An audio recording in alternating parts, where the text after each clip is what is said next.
Well, a very warm welcome to this How To Academy event. I hope I've got the technology right. I'm still something of an ingenue at this.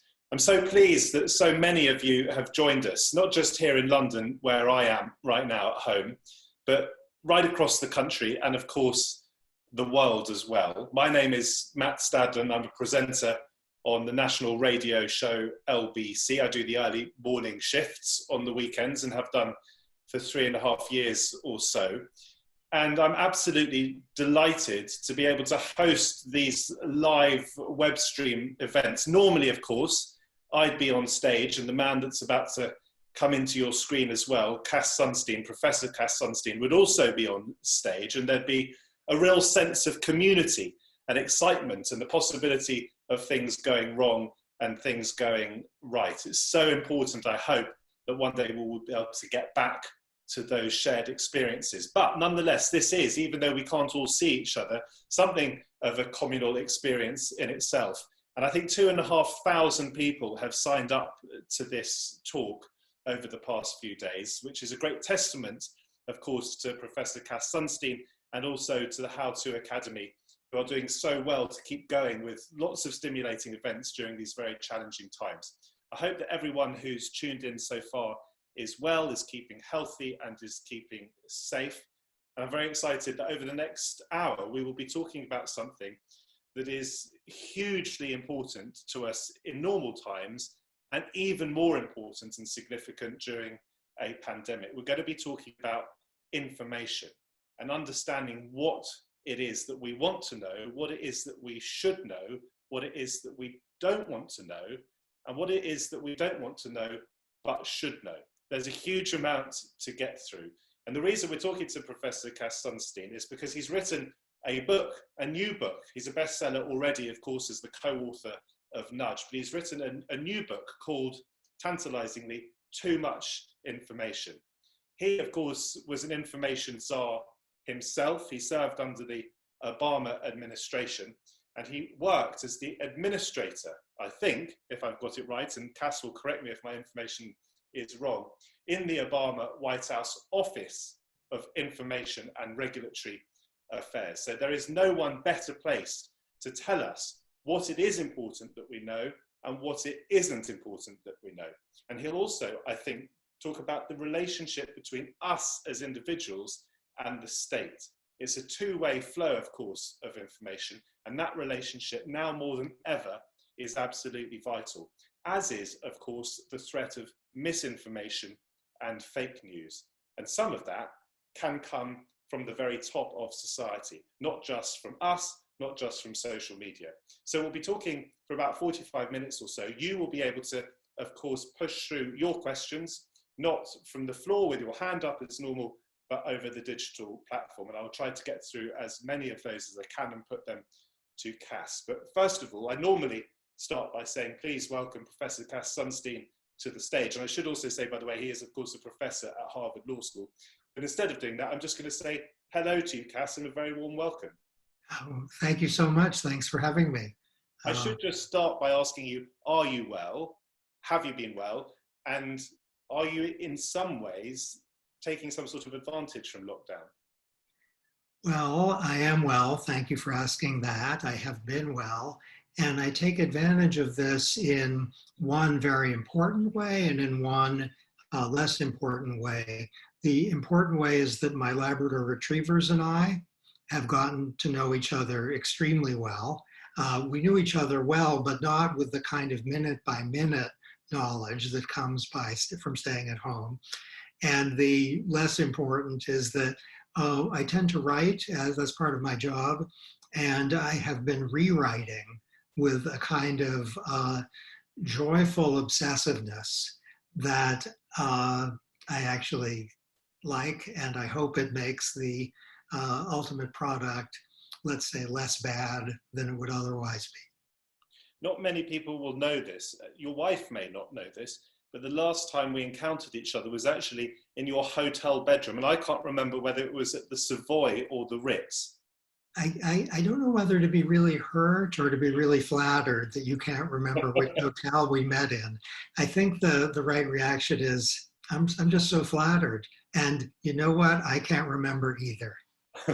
We were doing an early morning interview for a How to Academy podcast. I was fresh off the airwaves with very little sleep, and you were admirably brief and concise in your answers, which is something I will ask of you today as well, because there is so much to rattle through. Just before you give us a little introduction to the book itself, too much information, tell me this: how do you feel we generally are adapting to lockdown?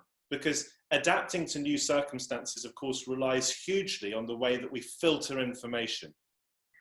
I think as a generalization, we, meaning humanity, are adapting spectacularly well to lockdown.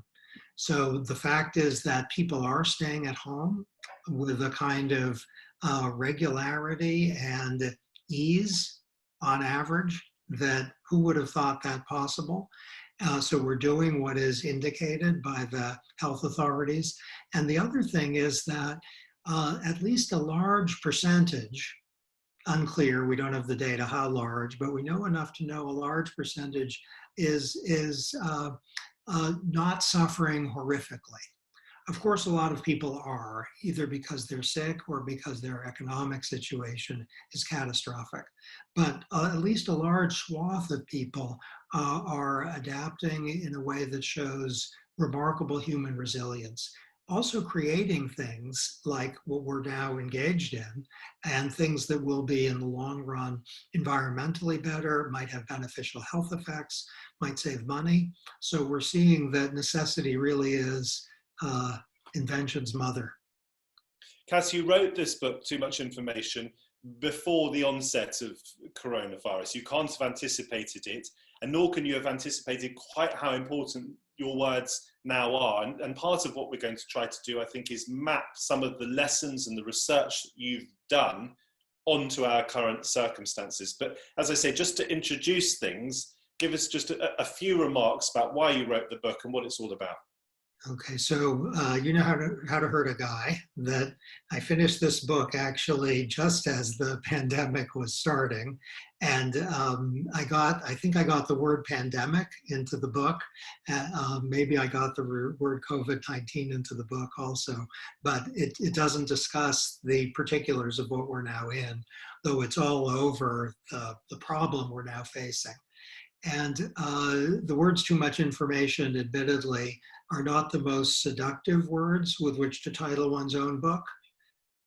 Who would call a book too much information? Nonetheless, that's the name of the book. And I'll give you a clue just with one simple story about both the thesis of the book and what the book is trying to get, it's to be hoped, more clarity on. And the story is this: when I worked for the US government, we contemplated with great seriousness calorie labels. And the idea was, if you go to McDonald's or if you go to Burger King or if you go to most chain restaurants, you'd see a calorie label. And the idea was that that would help with obesity. It was a way of helping people to control a serious health problem. And one thing we weren't sure whether to do was to include movie theaters. And so the way we proposed the rule to the American public was it would not include movie theaters, but I was very insistent in the White House that we retain the alternative of doing that if the acquisition of data from the public and if learning about the situation really indicated that movie theaters should be included. So I thought we should leave that option open, and people agreed with that. And then when the rule was finalized, it did include movie theaters. That was the ultimate decision. And I sent a note to a very good friend, kind of celebrating this public health advance. And the response I got had 3 words: Cass ruined popcorn. And that was, a very disappointing response, but also a brilliant response. Because when people go to the movie theater, they don't want to think, oh my gosh, I'm getting fat. They want to have a good time. As the lights go down, they don't want to think this popcorn might create diabetes in me. And so the lesson there in those 3 words, Cass ruined popcorn, is straightforward. That sometimes information helps us to avoid risks, to save money, to live a better life, and so forth. But sometimes information makes us confused, and sometimes it makes us really sad and upset. And the basic idea is whether we're thinking about a pandemic, or whether we're thinking about obesity, or we're thinking about money, sometimes we should focus on not ruining popcorn. We need to balance the value of the information in helping us to make better choices. And sometimes information is so confusingly presented or inconsistent that it just creates a kind of fog of worry. And we need, and this is the point I want to underline, we need to know, how is information making people feel? And that's what public officials and I think private institutions neglect. How do you forecast the hedonic impact, to use one of your words, of that information? Had you understood in advance that you might be ruining popcorn? No. So when I was in the government, I and everyone else I talked to, we were thinking, is this a waste of, space to give people this information, or will it help them make healthier choices? Those were the only two things we were worried about. We thought, if all you're doing is giving people information that's like a scream in their head, then they're not going to make healthier choices. And we wanted to know, how much would it cost the movie theaters and customers to put the information in? Is this going to be really burdensome? We didn't focus on the emotional impact or the hedonic impact. And that was, my mistake. And I think public officials often make that mistake. Sometimes Twitter makes that mistake. Sometimes going on Twitter is that mistake. And this is something that in a pandemic really deserves a great deal of attention. One of the challenges, of course, for administrators, for rule makers, for regulators, is that it can be an incredibly inexact science. It's very difficult, isn't it, to produce randomized control trials when you are dealing with what sort of information to disseminate to the public. Yes. So ideally, if you're going to give people information when they buy a motor vehicle about the fuel economy of the motor vehicle, you'd give them information that's presented in such a way as to be really helpful, so that they have clarity about what it means to have, let's say, an electric vehicle in terms of the environment or their economic situation. And you'd want to have it randomized, so do some consumers respond differently from other consumers? That can be done, and it's increasingly being done. It's burdensome, and you need people who are really good at it to do it. If you don't have that, there are other things you can do. You can do surveys, you can do online experiments, you can ask people questions about how would you react if you got this. And the easier ways, they're not as reliable, but the easier ways can provide you with information. And we're increasingly learning that, if you give people information about the harms associated with cigarette smoking, if you give them a graphic warning, let's say, we know much more than we did 10 years ago. That's going to affect people in a good way. They'll know more. And we know if you give people information, we're seeing it in real time, about COVID-19, they will respond. Now, there's a lot buried in that sentence. One question is, who are those people? Are they everyone? And another question is, what kind of information are you giving people? So you can give people information in such a way that they'll say, I don't get it, I'm mad. Or you can give them certain groups information and they'll say, I don't trust you at all. And so it's clear and simple, I get it, but you're not someone I can trust. So in other words, as an administrator, you're trying to balance negative and positive. We'll come to morality later, we'll come to the finances of it as well. But in terms of trying to provide the best service and the fairest, most equitable service to the consumer, you're trying to understand that some information might bring about positive effects to some, but negative effects to others. And trying to weigh that up, I imagine, can be very difficult. And you also have to understand, you have to build into this decision-making process the understanding that certain certain groups of people, whether we're talking about social class, whether we're talking about education, might use information differently to other groups. And those are big challenges as well. Yes, so here's a study I've just been involved in. It's not published yet. It's after the book was finished, but right on your point. So a lot of people are excited about doctors providing fact boxes. So if you're deciding whether to get a cancer test, let's say for prostate cancer, breast cancer, you get a little fact box, which tells you things about, you know, if you end up having cancer, what's the likelihood of mortality benefits, what are the risks associated with getting the test, just as a very simple thing. And what we found is people who are good with numbers really get it, but they get scared. People who aren't good with numbers, it doesn't affect them at all in any way.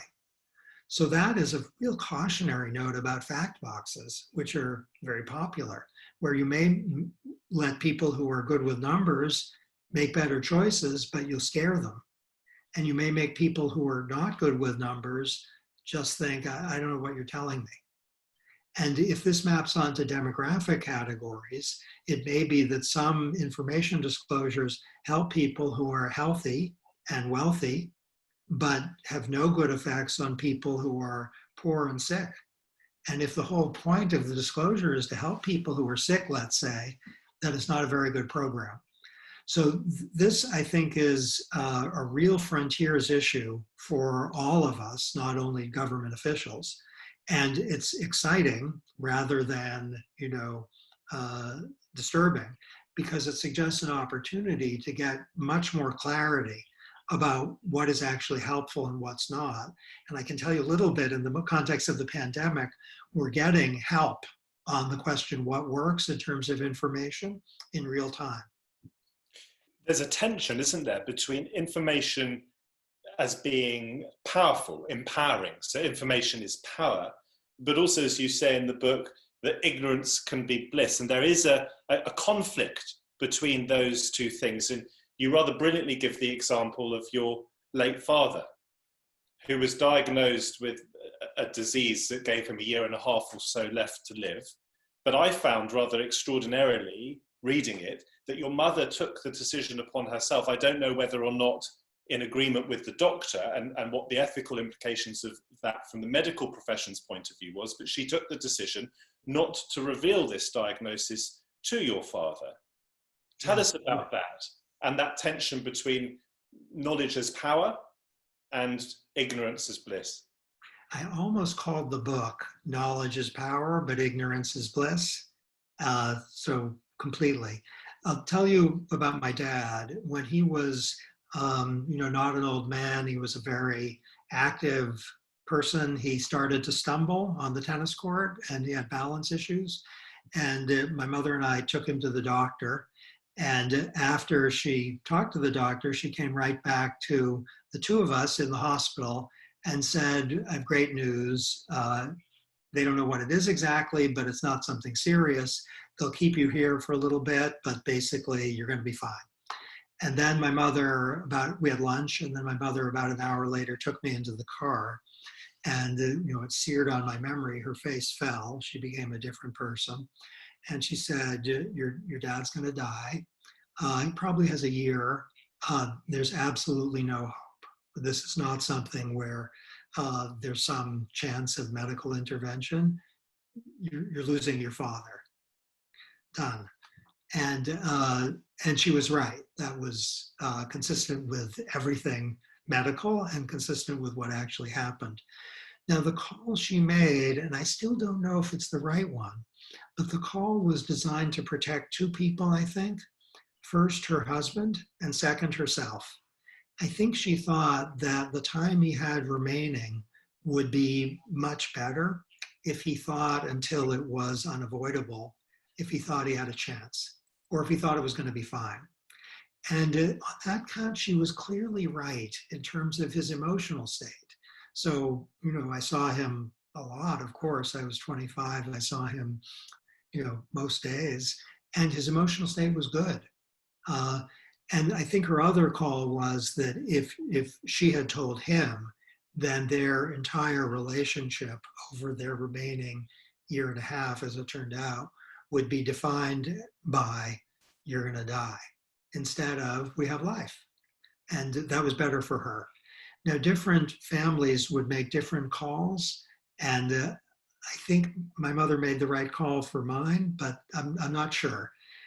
Knowledge is power in two different respects. If you are really sick, let's say you have cancer or a serious heart disease, the first thing is you can do something about it, probably. In most cases, you can give yourself maybe good health or at least better health. So to know you have cancer is, on balance, really good for your prospects of living a long time. The other thing is that even if you're doomed, as my dad was, it might be that there's some feeling of meaningfulness or peace or getting your life in order that is very important to have. So some people, when they get the equivalent of a death sentence, their experience of what follows is much less negative than one would expect, that they're able to connect maybe most deeply. Now, interestingly, prompted partly by my own experience, I asked a lot of people online. I did a big survey of whether people want to know when they're going to die. And the exact numbers in the book, I'm going to estimate now. The overwhelming majority of people, over 80%, do not want to know when they're going to die. And they don't want to know when their spouse is going to die. They just don't want that. And it's like ruining popcorn in the large. Yeah. And my mother was determined not to ruin popcorn. 80% of people don't want their popcorn ruined. Knowledge, in other words, can be disabling. It can be paralyzing, can't it, for some?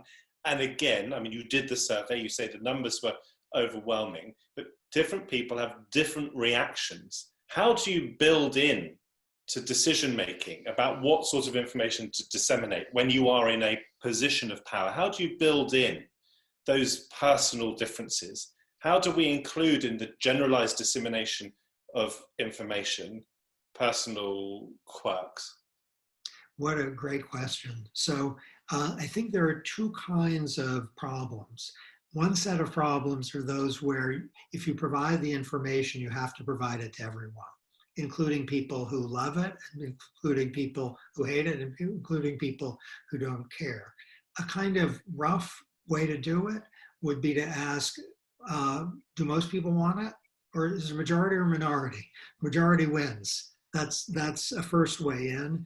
It's too crude because if the majority only wants it a little bit and the minority wants not to see it a lot, that matters. So you might want to think about not just numbers, but intensity. And you probably also want to think about what can the people who want it do with it, and what impact will it have on the people who don't want it. And it might be that that will suggest providing the information is better than a vote count suggests. So there's data suggesting for calorie labels, people who have self-control problems, they don't want the labels. People who don't have self-control problems, they want the labels. That's a cautionary note because you might think the calorie labels, they're for the people with self-control problems, and yet they don't want them. But it might be that if the people with self-control problems get the calorie labels and react enough by healthier eating, and maybe their greater health is a lot greater, and their initial displeasure at seeing their French fries and their hamburgers have a lot of calories is outweighed by the health benefit. So the direction I'm going is kind of where many governments do go. That is, they look at the aggregate health problems and solutions. Now, the future, the Brave New World, which is basically here, allows you to have a different kind of solution, which is provide the information to people who want it or who benefit from it. So we're increasingly at a point where a restaurant can say, do you want to know the calories in this meal? And that's an interesting, not necessarily the right approach, but it's targeted. The question of whether we should be able to opt in or opt out of different types of information in itself begs all sorts of questions, doesn't it? Because sometimes we need information to make a decision about whether we want a particular bit of information. Yes. So if you ask people, and I've done this in surveys, whether you want information and how much you're willing to pay for information, you will get answers. So my answer I got in a large population, something like 43% of individuals want a calorie label, and they're not willing to pay very much for it. So the population majority doesn't want it, and the people who want it don't want it very much. But what if it's the case that if you get a calorie label, you can, for a certain percentage of the population, really help your health? And there's some data suggesting that's true. Then the fact that people don't want it, let's say a majority, and the minority that wants it doesn't want it very much, it's just they don't have information about the value of the information. So if you ask the average person, how much information would you like on the avoidance of, and now just substitute a term which none of us knows the meaning of, and it involves, let's say, some sort of illness, people might say nothing. I don't even know what that is. But then if you tell them it's this illness which is coming, they might say, give a number, but they probably need to know first, how bad is the illness? Second, how likely are they to get it? And third, how helpful would the information be in helping them to avoid it? And it might be that even the most liberty-respecting governments will consult people a lot with this, but kind of make an informed call that this information is something people really can gain from, and it's something which seeing it isn't going to ruin popcorn. In deciding, in choosing, to the extent that we have that autonomy in certain environments, what information we do want and what information we don't want, we can, of course, get it wrong, can't we? We can mislead ourselves. We can prioritize the wrong things. Plato, I think, was tugging at this idea in the Protagoras. He talked about the idea that things that loom up in front of us in the immediate future can carry disproportionate weight and can distract us from what actually is the greater good further down the line. Now, he argued with that, and I think he contorted it so that it was almost impossible, if not impossible, for us to choose, if we were proper philosophers, if we were living the good life, for us to choose the immediate temptation over the greater long-term goal. But I think what he was pointing out, so certainly what I took from it, is what we all experience. Sometimes we can be distracted by something that appears to be much more attractive simply because of its proximity. So in other words, we don't always make the right choices. We don't always make the right choices in terms of the information that we seek or feel that we should be given. Yes, so I think Bertrand Russell said that all of Western philosophy is a footnote to Plato. And you were suggesting the inspiring and discouraging corollary, which is that all of modern behavioral economics is like a footnote to footnotes to Plato. I probably strangled the Plato in the process. So Plato, how did he see all that? So the behavioral economics point is that people think that today and tomorrow really matter, and that the future is a foreign country, later land, and they're not sure they're ever going to visit, even when planes start to fly. So this is a way of saying that with respect to many things, if we face a problem involving our economic situation or our health that is salient, meaning it's right before our eyes, as you say, and that is current, then our attention, our brain turns red. If it's a problem, a long-term problem, then it's much harder to trigger people's attention. And compare, just as a case in point, the reaction to COVID-19 and the reaction to climate change, where COVID-19 has produced, I'm going to say something a little reckless, but it might even be true. It's produced much more activity to diminish greenhouse gas emissions than anything in the last 25 years. I'm not sure that's true. It's reckless. But let's take it as either true or kind of a ballpark description of how the world has turned around in a hurry. And for climate change, it just hasn't. Climate change isn't imminent. So I just want to pick up on climate change there and talk about the disconnect between our intellectual understanding of something as important as the looming climate catastrophe and our emotional understanding of it. So intellectually, I understand that we are on the precipice of something very, very bad indeed if we don't act with great urgency, both to diminish our carbon footprints, but also to make sure that there are processes and structures in place should we not diminish our carbon footprint, should we need to defend ourselves from climate change in the future as a big threat. And yet emotionally, I'm not sure I totally do get it. I think I get it a bit more now that I realize how vulnerable we are as a species to something like COVID-19. But my intellectual understanding of the information was not matched by my emotional understanding. Otherwise, I would have done much more to limit my carbon footprint. I'd have eaten a lot less meat, I'd have driven less, I'd have flown less. How do you understand the psychology of this difference, this disparity? It's a great question. And I think there's more than one thing going on. One is that COVID-19 is a clear and present danger, where clear means, overwhelmingly likely, and present means now. My view is that climate change is a clear danger, but not everyone agrees with that. And even though we are seeing the effects of climate change today and yesterday and tomorrow, it doesn't have a kind of vividness that the idea of X number of people died yesterday as a result of carbon change. And you can say that for COVID-19. So there's the vividness, immediacy point. It's also the case that the human mind is often emotionally triggered by stories and narratives. So if you read a story of, let's say, a friend or family member, or you hear a story, or someone in your community who died of COVID-19, and you get the account, and many of us have, then the emotions are stirred both for the person and for the rest of vulnerable us. Climate change is harder to associate with a story. People have tried, but it's more data and statistics and charts, and that may get the politicians engaged, but it doesn't get the emotions roiling. It's a yellow light. It's not a red light for most of the human amygdala.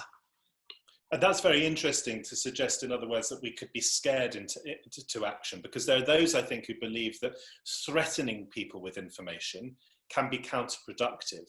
When it comes to future threats, and let's just very briefly remain on climate change, do you think it is more effective to scare people into changing their behavior or to encourage people? And this is all about information and the way it's shared, the form in which here's a little bit where the data is, that with respect to fear appeals, that's the technical term, they work sometimes and they don't work sometimes. That's not very helpful. They tend to work more if people think, in response to a fear appeal, that there's something they can do to avoid the danger. So if you scare people and they think, it's going to be terrible, then a number of people will say, well, there's nothing I can do about it, or you're a, and then what follows the word a is not family webcast material. So they get mad. If you tell people this bad thing's going to happen unless you do X, then it's more effective. Some of the data suggests, and as I say, sometimes fear appeals work. If people are about to fall off a cliff and you yell at them, stop, you're about to fall off a cliff, they will stop. But sometimes with respect to some dangers, and I think with COVID-19, some private and public institutions have been very good at this, the fear appeal is softened by a sense of possibility and hope. It's a little bit like, there's a terrible thing happening in your neighborhood, a crime wave, but you can protect yourself if you do this. It's a little more gentle, because people aren't being told they're going to die. They're being told there's a street they can go on, so to speak, a path they can take, which can produce a decent outcome. I wanted to dwell just briefly then on COVID-19 and the coronavirus pandemic and how information has been used. And I'm obviously most familiar with information in the British context. There was an argument that the British government was using nudge effectively to take us towards lockdown. In other words, that they didn't want to do it overnight, perhaps, because we wouldn't have accepted it. So they nudged us towards it. Do you think that there is reason behind that argument? Do you think it's plausible that it was actually used? And how do you understand it in terms of being the author of Nudge yourself? I don't know enough about the situation in the UK to say whether that's so. For some social problems, nudging is the best thing to do and the only thing to do. So if people are eating a lot of, let's say, brownies and chocolate, and I confess I am fond of brownies and chocolate, to nudge them to eat healthier is a good idea. At least as the data now looks, you don't want to make it a crime to eat brownies and chocolates. So there's an assortment of issues where the right approach is one that preserves freedom of choice. With respect to savings for retirement, there's an assortment of policies which are mandatory, but to accompany them with nudges like automatic enrollment or financial education, that's a really good idea. There are other problems where to have a mandate and to accompany it with a nudge is a really good idea. So to outlaw drunk driving, let's say, or to outlaw various crimes, and also to nudge people away from having to encounter the criminal justice system is a really good idea. For the pandemic, at least in some countries, the right approach seems to be have at least some mandates in place and to supplement them by, let's say, enforcement nudges. So you have to wear a mask. Where I'm speaking from, you have to wear a mask. There's a $300 fine if you don't wear a mask. That's not a nudge. But there are also a lot of nudges. Wear a mask. And that's a very good idea. I think to start out with, please wear a mask and not to mandate masks, that's not clearly a good idea, because masks early on would be a very good thing to require, as I understand it, because they are helpful to reduction of the risk. So this is a long-winded way of saying sometimes in an emergency situation, something more aggressive is good, and accompany it with the nudge. Don't pave the way for it with a nudge. The government here has been criticised for not being sufficiently clear in the very early beginnings of the unwinding of the lockdown. One of the phrases that Boris Johnson used over the weekend was common sense, good old-fashioned British common sense, essentially. How much scope in a crisis of this sort is there for common sense? Is there for us to interpret instruction with common sense? I can say that when I was in the US government, whenever our communications office used the words common sense in anything I was involved in, I tried to take the words out. And the reason I did was that either there would be no clear answer from common sense, or common sense for many people would lead in not a good direction. So common sense, at least in many contexts, is a warm word, but it's an insufficiently informative word. It doesn't ruin popcorn. It might be a good word to use if the audience understands it to mean some specific things. And maybe that's what the Prime Minister had in mind, and maybe he's right. But common sense is not the ideal way to nudge people. Because of course there probably isn't such a thing as common sense, or not as, it's not sufficiently common for it to be useful. Well, I know it's common sense not to ingest a cell phone or to jump off a tall building. So we can rely on common sense in familiar areas to steer us in a very good direction. But the pandemic, at least for many of us, including people who are following the news very carefully, there isn't something that common sense clearly leads to. So to say, wear a mask, stay 2 meters away from one another, those are fantastic nudges. And common sense does not suggest, I don't think, wear a mask. That's not common. So clarity of instruction at this time, perhaps more than any, is vital. And I mean vital in the sense of its Latin origins, vita, feminine, life. It can save lives. Completely. So the Behavioral Insights team in the United Kingdom is one of the world's leading organizations on behavior change. And one thing, BIT as it's called, has been very clear, so to speak, on is the immense importance of clarity and simplicity. And I'm going to use a word that it's a way self-defeating word, actionability. I may have made up that word. And the idea of something being actionable is you know what to do when you hear it. If you hear a word like be prudent or use common sense or eat healthy, you don't know what to do. Let me ask you about a surfeit of information. Is it possible, do you think, to be overwhelmed with information? We have got so many different messages, and because we live not just within our own communities and within our own states, within our own nations, we also live within a global community. Different countries we see in the news are behaving and acting and responding in different ways. The WHO might give different generalized advice to how our individual governments give advice. How do we cope with, as individuals, juggling all of this? Because yes, instruction may be clear, and it may be clearer in some countries than others, but it's still, because we simply don't have the resources, we don't have the police forces to enforce all of these new laws that affect hundreds of millions of us or billions of us. We have to be the custodians of our own information, don't we? The state has, to some extent anyway, to rely on us to interpret this information, if not with common sense, then at least in a sufficiently robust and sensible way. Yes, John Stuart Mill wrote one of the greatest works in political philosophy, I think, and it's very short, and it's called On Liberty, and that's what we're discussing.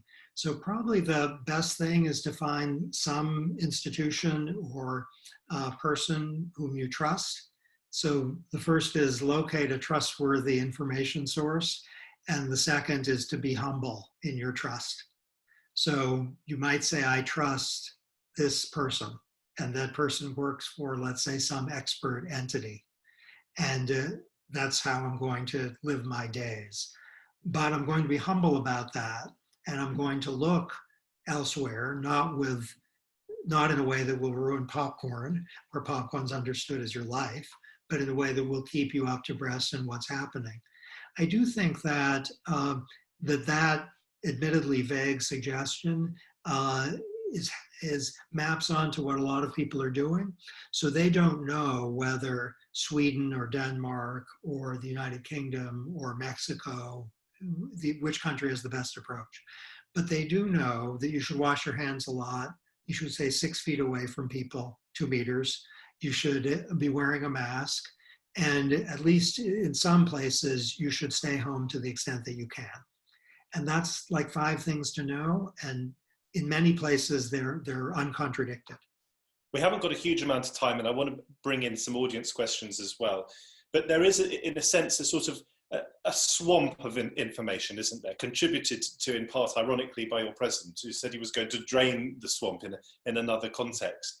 But social media, and you devote some of the book to this, is such an important disseminator these days of information and, of course, misinformation and fake news. How do we cope in this new world where the president is deliberately trying to reach across and over the heads of the mainstream media, and where anybody can be a news source? If we turn up on Twitter, it's not really curated for us in the way that NBC or LBC or BBC or ABC news programs are curated and edited. We have to become, in many ways, our own editors. And this has been true for a long time.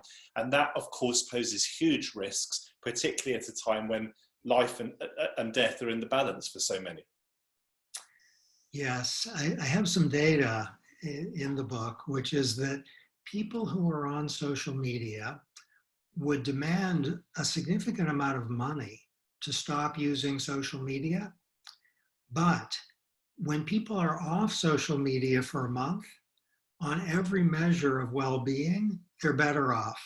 And even then, having discovered that they're better off, they still demand money to stay off it. Somewhat less. They demand somewhat less, but they demand money. So if people are off for a month, they are less depressed, less anxious, happier, and more satisfied with their lives. All of those on every measure. So social media has some of the characteristics of, I think, addictive food that you keep eating, but it's just making you miserable. So there's that. To understand what you're seeing on Twitter or Facebook as potentially misinformation because it's not curated is a really good idea. So there are news sources that are by general account trustworthy, and Facebook, a social media, very prominent social media platform, has done studies on this, which finds that some news sources are trusted by the Facebook community. Now that's good to know, because if they are trusted, then at least other things being equal, it's not a guarantee, but it's a clue that they are trustworthy.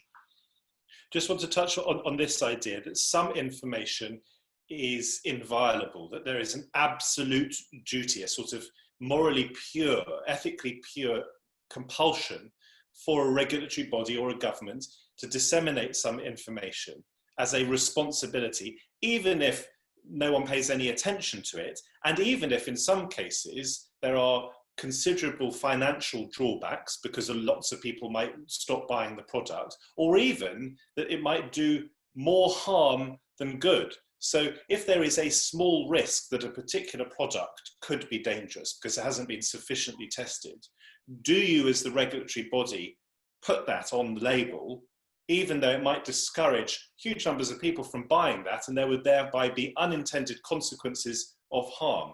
In other words, what I'm trying to say is there some information that is absolutely vital to disseminate, even though there might be negative consequences? Okay, I'm smiling because I asked a very large group of people, do you want to know if heaven is real? Do you want to know if hell is real? And most people don't want to know if hell is real. And that would be kind of important to know, but most people don't want to know that.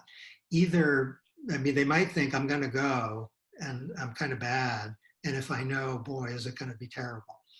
But I'd phrase it, I think, a little cautiously and say that if providing information would make people worse off, including the people the information is intended to help, then it's a heavy burden imposed on those who would like to assail fellow members of the human race with that information. So let's say you're taking a medicine and there's a 1 in a million chance it's going to kill you. It's not clear that that's information that there's a moral obligation to provide. And if 1 in a million seems too high, what about 1 in 10 billion? So there are low-level risks where the benefits of providing the information are so small, and the costs of requiring the information to be provided are real and not small, that it's very far from clear that the regulator should require provision of that information. And not just that, but if you put that warning on the packet, if people do notice it, they may not everyone may be able to process the idea that 1 in a million is a negligible risk. They might get terrified by it, and lots of people might not take the medication, and more harm might be achieved that way than good. Completely. So we have data suggesting that if you provide information about whether food is genetically modified, there's reason to believe that a lot of people will think it must be dangerous for me. Otherwise, the government wouldn't require a provision. So providing information can actually induce mistaken beliefs, and that's the opposite of the goal. I want to bring in some viewers here. Dejan says hello from Serbia. Hello, Dejan. Duncan says, it's often said that information is power. This is something we touched on. But he says, people are often addicted to power. Are we addicted to information? Yes. So if you are very interested in whatever, let's say what's happening in some political contest now, you might not be getting a lot of pleasure or anything of value by following what happened in the last hour, but you might get a kind of pleasure in some part of your brain by seeing it. And that's roughly the form of an addiction.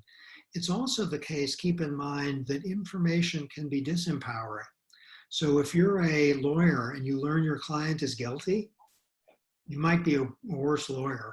Or if you are an athlete and you learn that the person against you are competing has never lost, that might not be power. So the advantages of not knowing things, aside from the fact that you might be happy or not to know them, the advantages in terms of power, they are real and significant.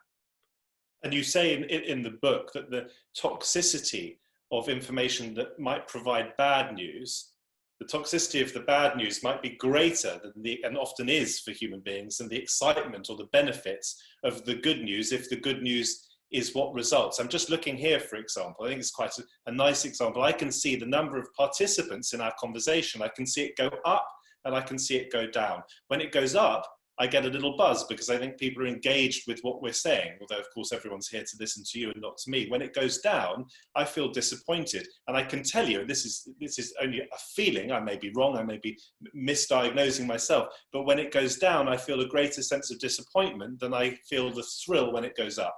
Okay, that's very important. I had thought that the number of participants was constantly going up and had never even once gone down. Don't correct me on that. So people check their financial situation, including their stock portfolios, more when the stock market is going up than when it's going down. Like a lot more when it's going up than when it's going down. That makes no sense. But it's when it's going up, it's like the number of participants going up, it makes them happy. And when it's going down, they think, oh gosh, I don't want to ruin popcorn. So the basic idea is you're completely right. And in a way, this is like a very uplifting note that people take care of themselves with respect to what information they want. But it's also a caution that people might not want to receive information because it'll make them scared or sad, even though that information could help them a lot. I was about to say that since I started mentioning the participation, it had gone up, but sadly it's just dropped by 2 people again. Here, no, it's constantly going up. That's what I believe, and I'm sticking with that belief. In fact, I changed my Zoom settings so that it constantly shows an increase in the number of participants.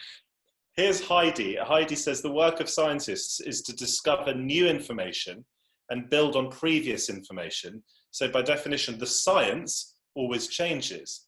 How do we communicate the current state of scientific findings in ways that acknowledge the evolution and frequently ambiguity, and yet still engender trust? This is a really important time, isn't it, Cass, for experts? We really want to believe in them. We want to trust in them. What choice do we have, in a way? And yet this, at the very same time, ironically, is a moment when experts just can't be sure yet. Yes. So in some domains, scientists, and this is true of lawyers who aren't scientists, but who are involved often in predictions about outcomes, have developed conventions. So you can say, with great confidence, I believe. Or you can say with very low confidence, I think it's more likely than not. Or you can say moderate levels of confidence. And the question signals the great value of having a convention with respect to medical information or scientific information of any kind that is candid about the level of confidence. So dropped objects fall, I can predict that with near certainty. The idea that let's say a 50-year-old who gets COVID-19 is going to live, as last as I looked at the evidence, if you know nothing other than their age, it's overwhelmingly likely that they will live, but you can't say it's nearly certain. And you can have numbers or you can have verbal formulations. And the advantage of numbers is they're precise. The disadvantage is that they may be, look like a game or something. The advantage of a verbal formulation is more intuitive. The disadvantages of people understand it in different ways. To have a verbal formulation for where the science is with respect to any number of things is respectful of people who aren't scientists, and it needn't eliminate trust. If you say, I think with great confidence, but not certainty, that if you have this medicine, you're going to be better off. Living with uncertainty and appreciating that and understanding that very little information is going to carry any 100% certainty is something that we are learning to live with in a very important way at the moment. Okay, so you're raising a great point. The human mind, on average, is uncomfortable with uncertainty, especially when the stakes are high. It's where anxiety breeds, both irrational and rational anxiety. Yes, and it suggests something I think really important, which is that with respect to seeking information and suffering or benefiting from information, different people are really different. Anxious people tend to hate uncertainty. They need their uncertainty to be resolved, even if it doesn't bear very much on their situation. And everyone has a little anxiety in them, so I hope this is recognizable. But people with acute anxiety, they need that uncertainty to be resolved. Depressed people, by contrast, they don't care so much. And so you might think that anxious people would have excessive information seeking and depressed people would have insufficient information seeking. And these would be spirals for both groups, where the information you receive or don't receive might aggravate the emotional state in which you find yourself.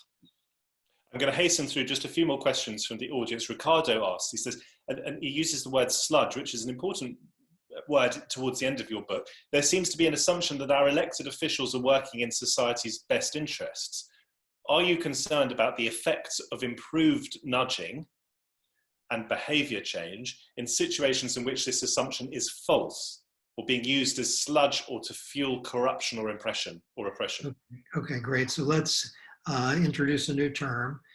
So sludge consists of reporting requirements or paperwork burdens or frictions that separate people from where they want to go. So if you've ever been driven crazy by a form that you had to fill out to get something, that's sludge. And sludge is sometimes used instrumentally by governments to reduce the number of people who get access to something. And it's sometimes used in good faith, but the officials have no idea on how damaging the sludge is.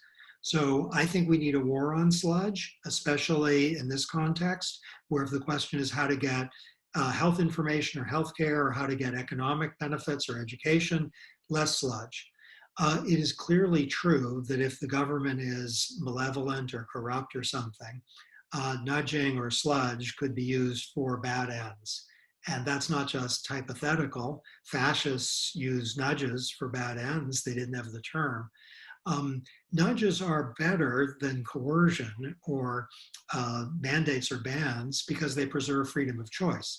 So if you have a malevolent government, if all Mussolini or Hitler had were nudges, Italy and Germany would have been a lot better off. Still, the point is clearly right that nudges can be used for bad and sludge can be imposed for bad. It is. The best corrective is transparency and self-government. Gareth is talking about clarity here in his question. So let's just touch on clarity and brevity. Gareth says, information is so powerful and clearly has huge impact. How often do you feel governments manipulate us? And do you think that that's always a bad thing?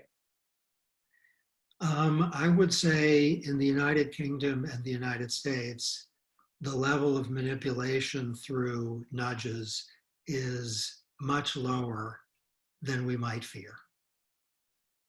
Clarity and brevity, though, can work incredibly well, can't they, in the dissemination of an important message. Yes, absolutely. So with respect to anything, whether it's, economic decision-making or health-related decision-making, I tried to be clear and brief in answer to your question, so I'm going to continue with that aspiration. I missed the irony.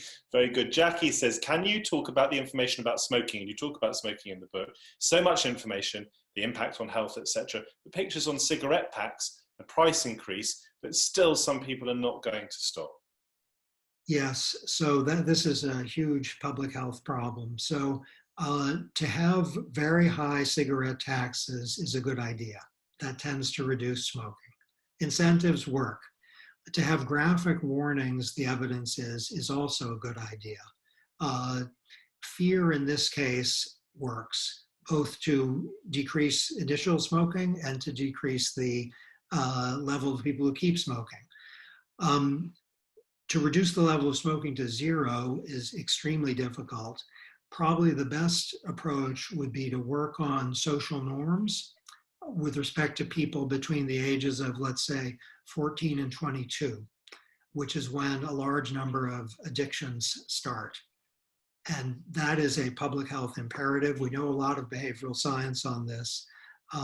Information is part of the picture, but we need to get the emotions going in the right way also. What we haven't talked about, I think we'd be doing an injustice to a conversation about information without touching on it briefly, is the information as gathered by the state rather than information disseminated by the state. How big a risk is there at the moment, do you think, that the state is trying to get too much from us? Of the problems that the world faces today, let's say in France, the United Kingdom, Germany, and the United States, that would not make my top 5 list. In other countries, and you can choose your pick, the risk associated with information acquisition is higher in terms of not merely invasion of privacy, and that's big enough in itself, but also an invasion of liberty. And even in the countries that I mentioned, that is the countries where I think the risk is not that high, it has to be subject to ongoing monitoring to make sure it stays not that high. A couple more questions from viewers. Draw says, to follow Matthew's question, how do we cope with too much false information in the public discussion, the public realm? Many of us might not know enough to be custodians of our own information. What is the role of the state in cutting through the noise? Can I confess that I'm writing a book right now whose working title is Liars, and it's on exactly this topic.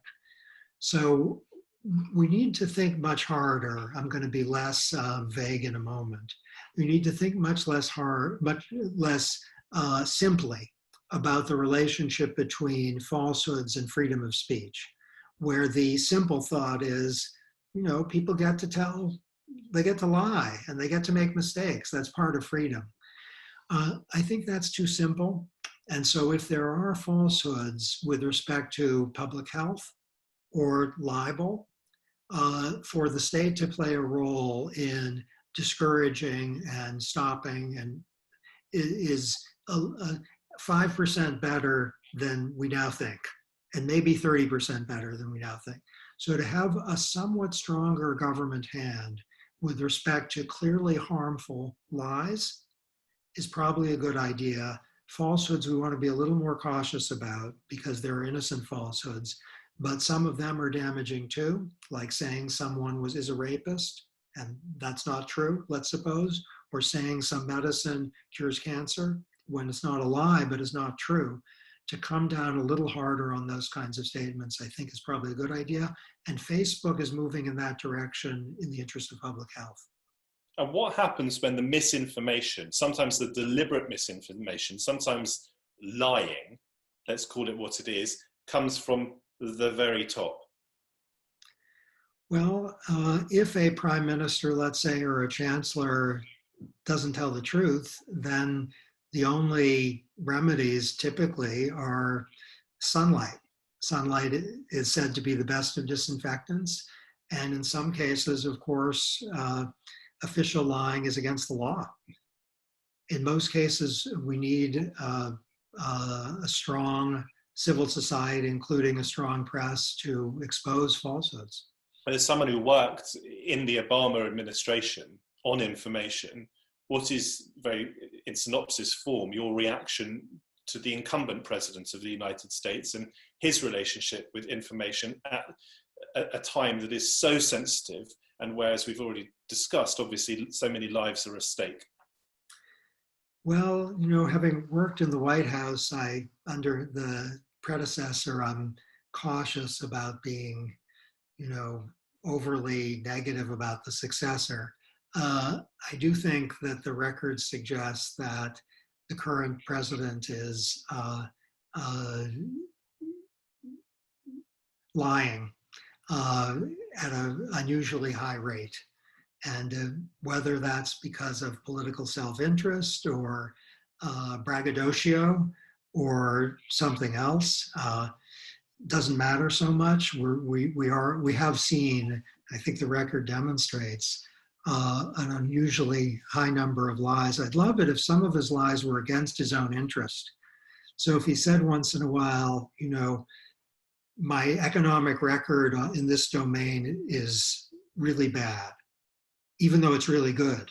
If he said something again, a lie against his own self-interest, that would it make it better or worse? I'm not sure. I think, Professor Sunstein, that we have something in our condition, in the human condition, that can give us important insight into our need for information. You talked earlier about how so many people don't want to know about their own impending death. Do you think there is something built into us? Are we wired in such a way that certain information is information that we do want and certain information is that we don't want? The evolutionary explanations are almost always reasonable. The challenge is that you could give an evolutionary explanation either for behavior or for its opposite. So we would have a good evolutionary explanation for immense curiosity or for avoidance of information.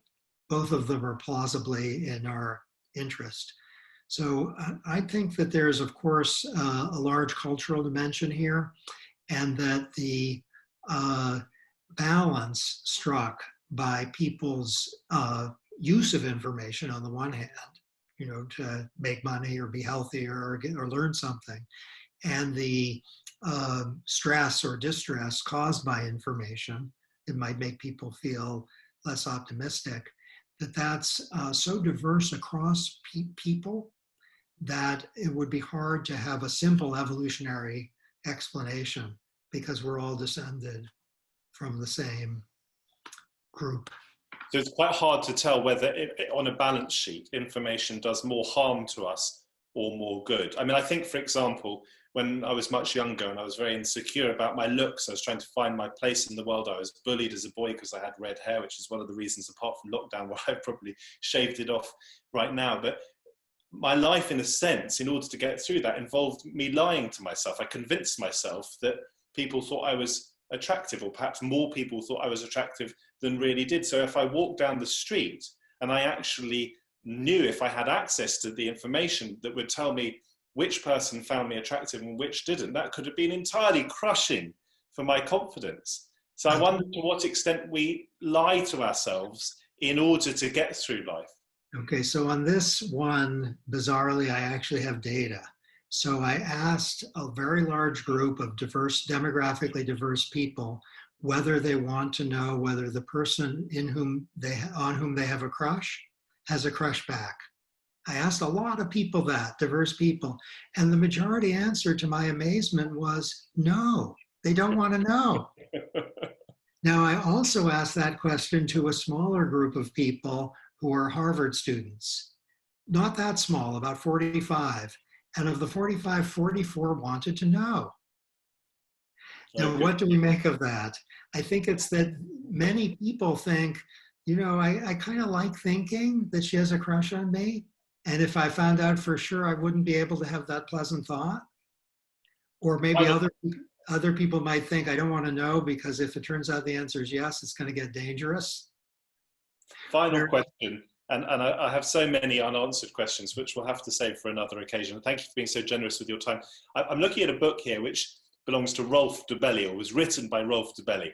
And I interviewed him for a How to Academy podcast a few months ago, just before lockdown. And the title of the book is Stop Reading the News. How sensible is that advice, do you think? Well, it's not sensible, but it's beautiful. So, there's some truth in it though, right? Isn't there? Because in a way, by negotiating with that idea, by being challenged by that idea, we come to the conclusion that of course we've got to read or watch or listen to some news, particularly in a pandemic. Yeah. But we also probably realize that too much information, too much news, particularly if it's bad, can have a negative impact. Yes, so for a large number of people to dial back their attention to the news is a good idea. They won't lose anything and they'll enjoy their days better. Professor Cass Sunstein, it's been an absolute pleasure disseminating your information to such a wide audience, almost all of whom have stuck with us throughout the last hour or so. Thank you so much for joining us on this How to Academy live stream. Thank you, just as importantly, to every single one of you who've tuned in from Serbia to America to no doubt Brazil and Russia and here in the United Kingdom. It's been a real pleasure to spend the last hour with you. So many more interesting talks to come. Don't forget to get yourself a copy of Cass Sunstein's brilliant book. I'm so pleased that you joined us, Cass, to give us just a hint of what lies in those pages. I hope you stay well and safe. I hope everyone stays well and stays safe. So thank you very much indeed, Cass. Thanks to you. It was a great pleasure. Thanks, everybody.